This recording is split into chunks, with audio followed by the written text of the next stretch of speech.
right, so we have a new situation. Okay, so I need advice. Me and my husband have been married for 3.5 years.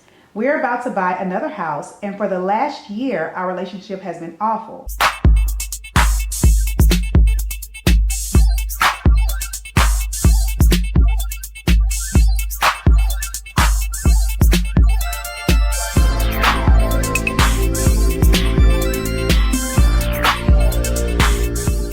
Hey, you guys, welcome back to the Mystery Channel. This is episode number 8, and I am your host, Jay Kareen. I have a new host to grace the presence, the ambiance, as Shayla would say, and this is Nikia. Say hey, Nikia. Hi. And so Nikia is the owner of a company called Ageless Hippie, and tell them about your company. Oh, goodness gracious. I don't know. I'm such a creative, and creatives kind of always have the stuff that they need to get out or whatever. And so it was a time where I needed a job and I needed to kind of believe in myself, and I pushed myself, and I was like, I'm going to start this t-shirt company with just a lot of different ideas and thoughts that I have, and things that I think are beautiful and things that I think that should be put together. And so I created this called Ageless Hippie. And she's a Cali girl. I am from California, and a lot of my friends like to tease me and be like, oh, this little hippie Cali girl. So I thought it was perfect. There is no age to hippies. Happiness and hippiness is within you, so everybody can get it. But yeah. And I got a shirt today. She brought me a gift. This is my crop. It says 95% 90s R&B and 5% gangsta. Yes. So I'm definitely going to wear this. Thank you, Gran. Thank you for having me. Anytime. So on this segment, we're going to start off. We do have some interesting things on the mystery line phone, and we have kind of a continuation from last week's. So let me just bring you up to speed so we don't have to replay it. So last week, the caller called in. Basically, she's been with this individual for quite some time. They had a child that passed away from brain cancer. This individual keeps going in and out of jail. She gave him an ultimatum that basically said, if you continue to go in and out of jail, I'm going to have to do me. Okay. And so one of those times when he was incarcerated, she did do just that. And she began, I guess she met a friend, began talking to someone, and he found out about it by going through one of her old cell phones out of a drawer. So he's not in jail anymore? He's not in jail anymore, from what I understand. And that's how he was made aware of her doing her. And so she says that he continues to do things to punish her because of what he found out. Mm. So we had a lot of questions on last week. What exactly do you mean by punish? Mm. We wanted to know if there were additional children within the home, because what is the appeal? What are you still holding on to? Why is he there? Yeah. So we did get a little continuation. So let's see what she said. Okay. And I always like to read these when the camera's on fresh, so you're just as shocked as I am, okay? So she's calling to correct. Yes, there are other children. About, that was my door. Okay, hold on. Oh no, because it's a lot. Like it's the text is like this long. And it's text this time. She did a voicemail last time, so I'm having to decipher. So I'm just going to read exactly how it is. Hi there, I'm calling to get it correct. Yes, there are other children about Rob, and it was my daughter who had the cancer, not my son. It was our daughter who passed away, and yes, he has been out present. So he's currently out of jail. Yes, he has done another thing to me, as still I have always carried the bills. And when I use the same terms of punishment that he does, which he stays away for weeks and days at a time, I don't know if he's doing anything with anybody else, but at this point, I don't care. I'm not going to say I'm growing cold. That's what I'm going to say. I'm going real cool to the situation. I know that he's back getting high. It is dangerous. Not only that he's doing is really, I'm just over things. It's just so much to the story. I don't even know. Half of me is even embarrassed to admit the way this person is treating me. However, I'm allowing him to treat me this way. No one deserves to be treated like this. I can tell you some stories about what he has done, and no one will even confidently for the things that I have done by moving on, who leaves a person with children with a sick child and be in jail, expect me to do nothing. So now you want to punish me by staying out, doing drugs, telling me that's why you're doing this and that's why you're doing that. Because of that, how can you say those things to me That things he says to me, the way he talks to me is ridiculous. I don't know. I just didn't want to leave you without you understanding where I was coming from. Anyway, let me go. I'm sorry to bother you. I'm sure you have better people to deal with in better situations, just job than my shenanigans. Like I said before, lots of luck. Okay, now the mystery line is for what it is. Let's just first clear that up. You're not bothering me. So you're giving us a little continuation and a better understanding of what we were talking about on last week. However, I still stand on you need to, like Grump said, devise a plan, safely execute that plan. Okay? Because if he's on drugs, if he's talking to you crazy, if he's not helping you pay the bills, he's staying gone for days and weeks at a time, and the list can go on and on. Like, what is the appeal? Why do you want to hold on to this relationship? It sounds like it's already dead and it just needs to be buried. Mm.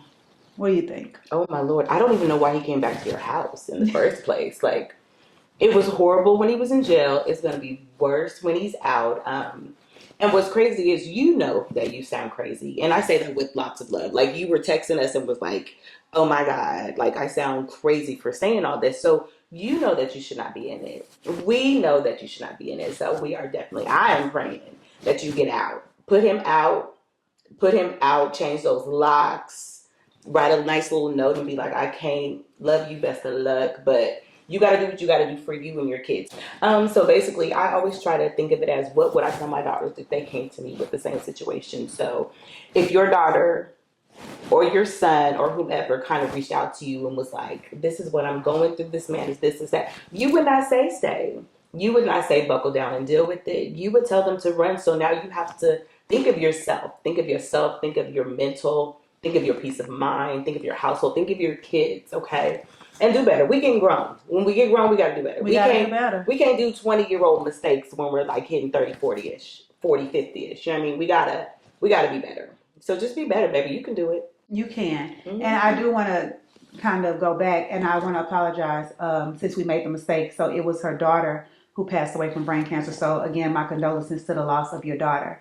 I just hate that situation. You know, death is something that just no makes mama me sad. should deal with. Definitely. Yes. So again, I agree with everything Nikia just said.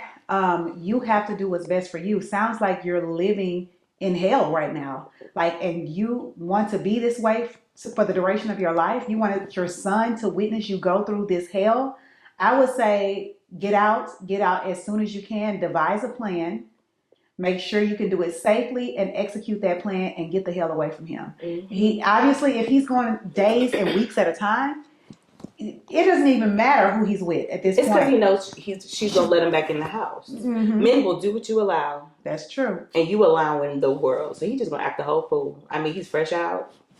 He ain't got nothing else to do. And remember, my philosophy is always, you have to teach people how to treat you. So as long as you continue to allow this to be a revolving door for him, he's going to abuse it until he can't abuse it anymore. I would say close that chapter of your life, rewrite yourself a new chapter, a new book, and start fresh. So that's our advice on that. And good luck on your journey. Yes, we wish you all the best. All right, so we have a new situation. Okay, so I need advice. Me and my husband have been married for 3.5 years. We're about to buy another house, and for the last year, our relationship has been awful. Mainly, we have a difference of opinions all the time. We argue a lot, and I'm scared to move forward to buy another house. Do I just stick it out, or do we call it quits? We will be closing on this house very soon. I know I would lose the $8,000 earnest money. I just don't know what to do. I think you do. Yeah, I think you know what to do. Put on them big girl draws. Yeah, once you need other people's opinion, basically to solidify your opinion, you already know what to do.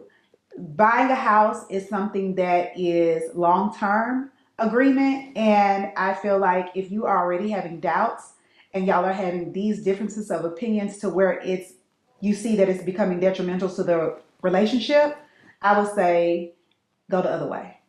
I would say count your losses at that $8,000 opposed to getting into this agreement with him and having to go through court and all this kind of stuff and splitting things in half and just making it more complicated.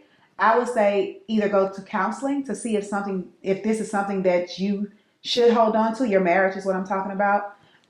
Go through counseling, see if that can help. If not, I always think about relationships like this. I would rather leave a relationship early and move on with my life to somebody who appreciates me, rather than stay in a relationship for 10 or 12 years and look back on those 10 or 12 years with regret. So that's my opinion. Mm. Also, talk to your husband. Let him know, baby, we are having problems and this house is not going to fix it. See what he says. He might be feeling the same way you are feeling, and no one knows how to start that conversation. So just talk to him one on one. I know a lot of times when I have to have hard conversations, I'll start with like a shot and be like, okay, baby, let's take this shot and let's talk about some stuff. Like, you guys are married, so you guys are already under a contract. So there's no point in getting under a whole nother contract when y'all need to figure out this whole marriage contract that you have going on. Talk to him, see if he feels the same way, see if you guys can fix the problems that are going on between y'all before there's another ginormous investment, because it's hard to sell a house. It's a lot. You end up spending money, losing money just to sell a house. I've done it. So you know what? Make sure y'all are like equally yoked on one accord before you move in. And if you are not, fix that. Fix it, whatever it may be. Leaving, staying, I don't know. But talk to your husband and make it work. But don't get into another contract before you solidify what's going on with your marriage first. Yes. That's a lot. That's a whole lot. Yeah, that's a lot. And if you are already seeing, these red lights flashing at you, now, I don't understand how the purchasing of a home would fix it. You know what I'm saying? It's a bigger issue here that needs some attention. And I agree again with Nikia. I think that you should try and fix whatever problem it is that you have in the relationship prior to getting into another contract agreement, as big as a home. Yeah, go ahead and fix that issue. Unless you got it all by yourself, you know what I mean? And you might just want this house for you, but But if you're gonna do it that way, I think he's gonna. He gonna feel away. So y'all gonna have to talk. Yeah. Y'all gonna have to talk. It's okay. It's okay. It'll be okay. Pour that shot. Pour Sit down, baby. Pour drink. that shot. Take baby that puff. drink. Whatever relaxes you. Whatever relaxes you. Go ahead and do that and have that conversation. Hard conversations are very necessary. Ooh. I am a believer in that hate statement. Them. I hate when people be like, "Ooh, we need to talk." I be like, "No," but sometimes you do. You do. Relationships, friendships, relatives, hard conversations have to happen sometimes. I mean, it just is what it is. And like you said earlier, when you 20, you can't be making those same mistakes. Well, when you're 30, 40, excuse me, you can't make the same mistakes like you in your 20s. Like, no. You don't got that much time. Don't. Okay? Because with the life expectancy being 75, I think is my life expectancy according to Google. I'm already past. Girl, going downwards. I'm going downward. Ooh, Father, I have less time ahead of me than I do behind me. Don't speak it out loud. It's a lie. No, it's a lie. Yes, I have less time in front of me than I do behind me. Yeah, so don't let nobody play with you. Don't let nobody play with you. I say, or your time. Or your time. Enjoy the remaining years that God is going to bless us on this earth. Enjoy it. Do whatever makes you happy. And again, I want to reiterate the statement that Grumps made because it makes a lot of sense, and I love the statement. Don't hold yourself hostage with relatives, friendships, relationships, nobody who decided to make a conscious decision to make piss poor decisions. You can't hold yourself hostage in those situations. Leave and do you, because I feel like people know what they're doing, especially at a certain age. People absolutely know what they're doing. And so if it takes you removing yourself from the situation, then by all means do that. And we know what we're doing too. We do, exactly. But sometimes we just don't want to admit it. But you be like, girl, you crazy. Go on and fix this. Go on and fix it immediately. All right. So we have, I think that's all that's on the line today. Really? It is. All right. So we're going to move into... I was going to say, you always got something. I do. Always. So we have scenarios. And one of the scenarios is you're in a relationship and in-laws. We're going to talk about in-laws. or just the other side of the family, of your significant other. When is it appropriate to introduce your significant other to your family? Mm. And if you have been together for a couple of years and your significant other has not, Ooh, a couple years. And your significant other 6 months to a year, Okay. and your significant other has not introduced you to their family, how would you take that? Oh, that's hard. I don't. Ooh, that's a hard one. Only because I feel like, and I'll just put myself in this.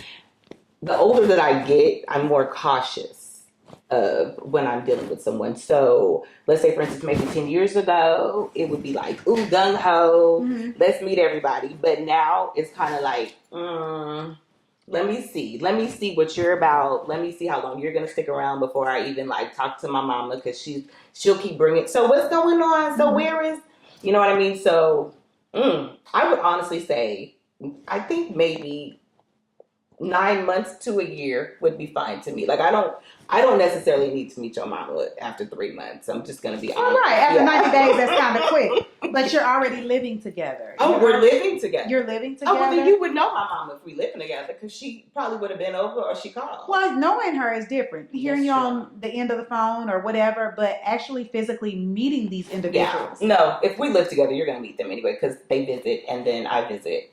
So the personal space, you're my personal. We live together. Our space is shared. Right. So you're gonna know everybody who's in my life, just because there's no way you can. And so hopefully I would know. So even if I just talk to you, hey, to your mama on FaceTime real quick, like we don't gotta chat for 10 minutes. Like we don't gotta be besties. But I mean, even if I've seen her on FaceTime just to say hello, that's fine. Like I'm sure like that would have happened.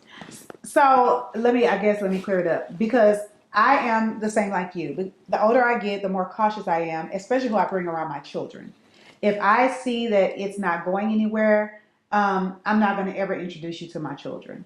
I just don't want my kids to be exposed to, okay, mommy changing men like she changed drawers. Not that that's the case. Or not that it's bad. Right. But I just don't feel like it's necessary to bring the children in it if you don't see yourself going anywhere. However, if I'm in a relationship and we've been talking for a significant amount of time, I do feel like it says a lot if you bring me around your mother, or and not saying I gotta go to the backyard parties, not saying I gotta go to Sunday service with your mama, but just a formal introduction is fine. You know what I mean? Like, now, does it have to be in person? I would prefer it to be in person. What if she lived far away? Then that would be okay. So she lived in the city realm. In the city realm. You want to see her face. I want to be introduced. Give her a hug. Yeah, I want to be properly introduced. Miss Jones. Yeah. Now, if she lived out of town, then of course that's fine. The easiest thing would be a FaceTime or something like that. Okay. But I think when you dating a nigga, like it makes you feel good. It makes you, especially because it makes you feel like most men are mama boys. Most men are mama boys. So or they got mama issues. Or they got or they got mama issues. So if he truly cuff you like that and y'all rocking, he gonna introduce you to. And it's sweet. Yeah. Because you want your dude to like you and want to show you off and be like, mama, this Keisha. Oh, hey, Keisha. You're right. And you wanna walk in and uncle say, nephew, I see you. Yes, you want to hear that. That nephew, you want to hear, or like his son be like, okay, dad.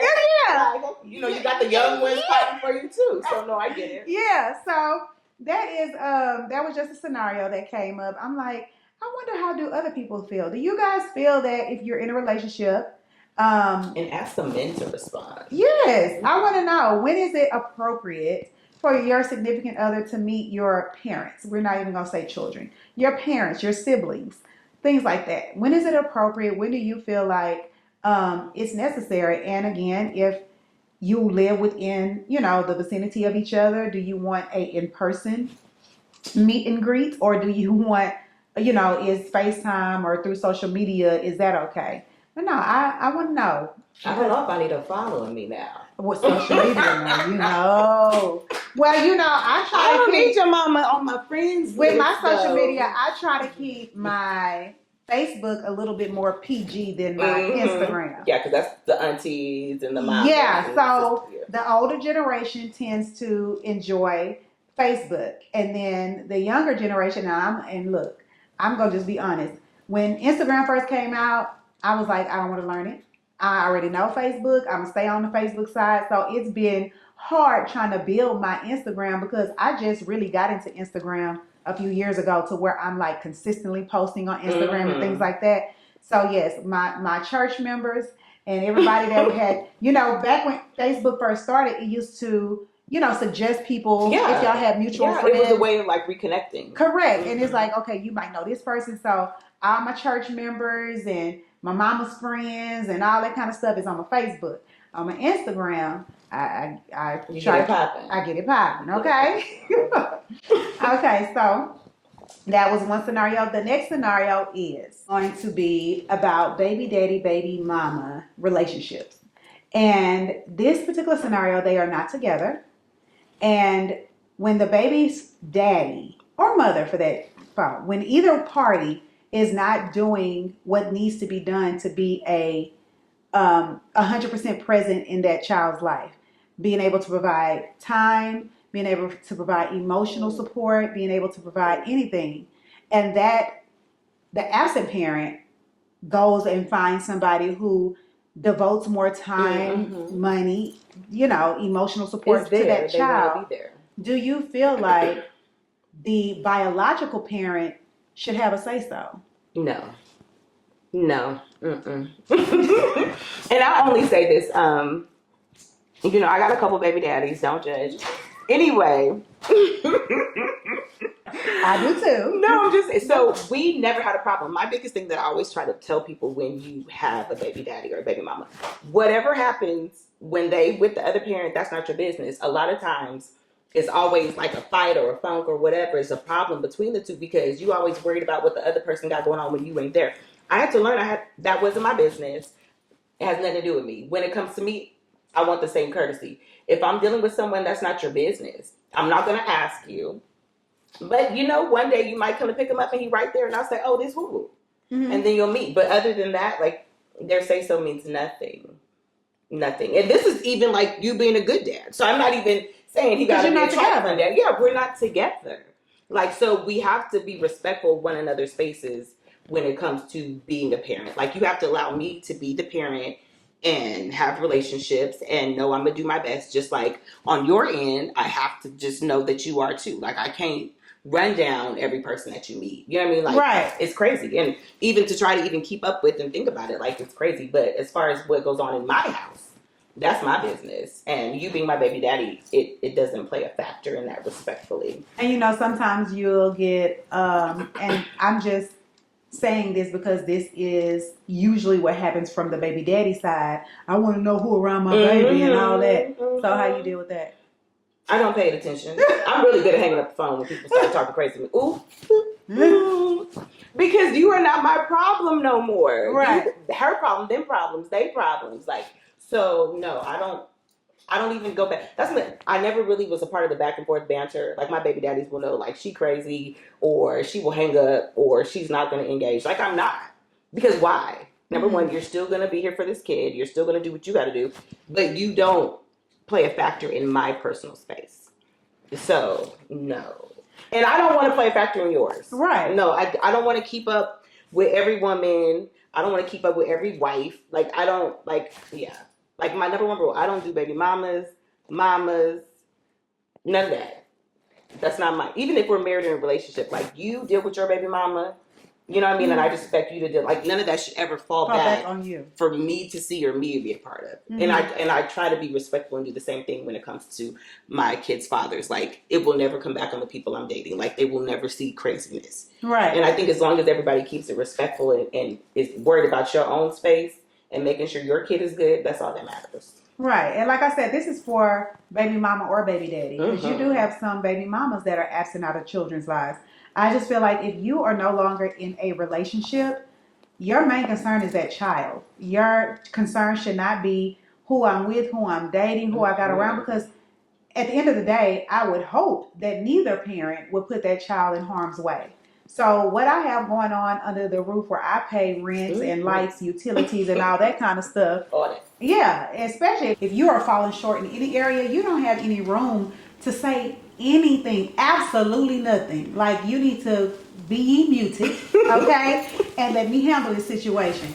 Because, and I have a couple baby daddies as well, because each relationship is different, you know, and I do feel like once we agree on co-parenting, that the relationship is done, yeah, then the only concern is the child. It's not who I'm screwing, who I got at my house, who I'm having dinner with, who I'm this, who I'm that. Even if she's getting a ride to volleyball practice, unless something out of the ordinary is going on, and she's verbalizing there's that, a problem. then if there's a problem, then you need to intervene. If there is a problem, you need to intervene that the child has brought to you. But as long as she's in my care, I would never put any of my children in harm's way. And I feel like any caring parent would feel the same way. Yeah, but sometimes you got to grow up. Let that man live his life. And let that woman live hers. Please. Please, okay? And as y'all can see, this segment is all about the scenarios. So our next scenario is, you are with a significant, you might not want to answer this. Now I'm like, ooh, what it say? What it say? You are with your significant other. Y'all have been together for years. And y'all currently reside together. However, your significant other is not putting out sexually. And you have had talks after talks to explain, you know, this is what I'm needing from you. Like, it's been months since we've had intercourse. Should you be the blame for possibly finding it from somewhere else? Because, I mean, just being grown, masturbation only works for what, 30 seconds? A minute. Okay? And so, in the words of Shayla, you want a heartbeat, a warm touch, an shoulders, an actual physical body to feel on. So if you are you're living together with your significant other, and it's been months in and months out, and they haven't verbalized any type of, I guess, anything. Yeah, that's a health concern that may be causing that's this. True. That's true. Or anything like that. To be mindful of. Yeah, to be mindful of. Or it's like, okay, babe, let's go check this out. Or sex drives change, I know, with age. If they have not verbalized anything like that, what are you to do? I don't know. I don't know, Lord, you pray. I know what to do. No, I think after a certain point in time, we're going to have to just move around a little bit. Especially if it's been like years. If it's like, are you supposed, I mean, women, I know a lot of men always be like, oh, if she ain't doing woo woo woo, I'm going to go. You know what I mean? But nobody ever likes to think that a woman could feel the exact same way. Like, it's kind of crazy, because sometimes I think men don't think that, oh, well, she good, she fine, she over there. No, we have sex drives. Dude, they be up here sometimes, you know what I mean? And so, just like I'm gonna be respectful of the fact that I need to do things to meet your needs, I pray that you would be respectful of the fact that you need to meet mine. And if we not meeting, you know, it's life. What they say, such is life. Such is life. And I do think, I don't condone cheating, okay?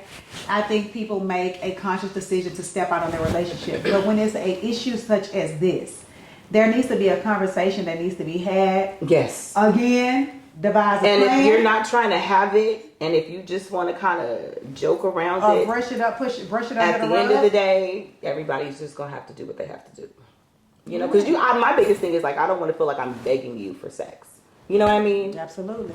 So if I have a couple conversations like, oh, you know, we haven't been, or maybe we should, and you're not really picking up on the clues, and like this year goes by and then another year goes by, then it's kind of like, maybe I'm just not it for you. And then that's okay. Like, you know, everybody maybe for everybody. You're not, it could be the physical attraction has faded away. And if it's okay. Just open your mouth and say it. But a lot of times, I know men don't really like having them, especially when it has to do with their lack.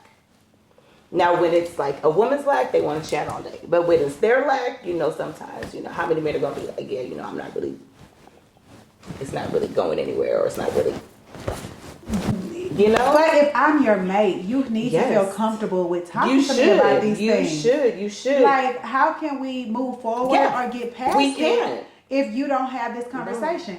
And one of my girlfriends, I was talking to her, and she said something that also made a lot of sense. And I'm like, you know what? I'm gonna keep that right here in the forefront in case I have to use it. But if you're in a relationship and you have to ask somebody more than once, it's like begging. Yeah, it is begging. I refuse yes, Lord. to beg my mate for intercourse. No, that's crazy. Refuse. And I would hate for you to feel like you have to beg me. Like I'm saying, like I know it's a give and take. It's a give and take. And so my thing is like, if you're not giving and taking, then technically we're not working together anyway. So it's kind of like, well, what is the point of this? Yeah. Yeah. I agree. So what do y'all think? Don't y'all be avoiding these questions. I want y'all to get down. There's a lot of hard conversations that gotta be had. Do you hear me?